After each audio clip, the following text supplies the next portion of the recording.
Woe to Ariel, the city David dwelt, add ye year to year, let them kill sacrifices.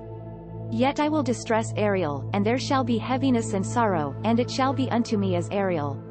And I will camp against thee round about, and will lay siege against thee with a mount, and I will raise forts against thee. And thou shalt be brought down, shalt speak out of the ground, and thy speech shall be low out of the dust, and thy voice shall be, as of one that hath a familiar spirit, out of the ground, and thy speech shall whisper out of the dust.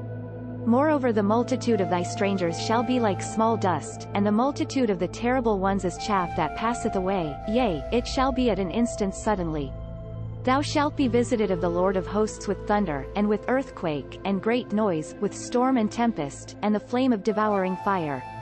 And the multitude of all the nations that fight against Ariel, even all that fight against her and her munition, and that distress her, shall be as a dream of a night vision.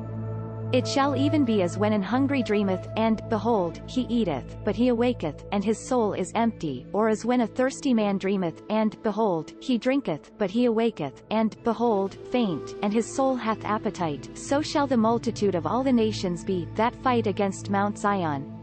Stay yourselves, and wonder, cry ye out, and cry, they are drunken, but not with wine, they stagger, but not with strong drink. For the Lord hath poured out upon you the spirit of deep sleep, and hath closed your eyes, the prophets and your rulers, the seers hath he covered. And the vision of all is become unto you as the words of a book that is sealed, which deliver to one that is learned, saying, Read this, I pray thee, and he saith, I cannot, for it's sealed, and the book is delivered to him that is not learned, saying, Read this, I pray thee, and he saith, I am not learned. Wherefore the Lord said, Forasmuch as this people draw near with their mouth, and with their lips do honor me, but have removed their heart far from me, and their fear toward me is taught by the precept of men, therefore, behold, I will proceed to do a marvellous work among this people, a marvellous work and a wonder, for the wisdom of their wise shall perish, and the understanding of their prudent shall be hid. Woe unto them that seek deep to hide their counsel from the Lord, and their works are in the dark, and they say, Who seeth us, and who knoweth us?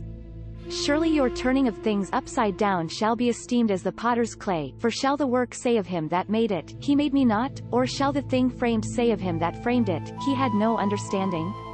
It not yet a very little while, and Lebanon shall be turned into a fruitful field, and the fruitful field shall be esteemed as a forest? And in that day shall the deaf hear the words of the book, and the eyes of the blind shall see out of obscurity, and out of darkness. The meek also shall increase joy in the Lord, and the poor among men shall rejoice in the Holy One of Israel, for the terrible one is brought to naught, and the scorner is consumed, and all that watch for iniquity are cut off, that make a man an offender for a word, and lay a snare for him that reproveth in the gate, and turn aside the just for a thing of naught. Therefore thus saith the Lord, who redeemed Abraham, concerning the house of Jacob, Jacob shall not now be ashamed, neither shall his face now wax pale.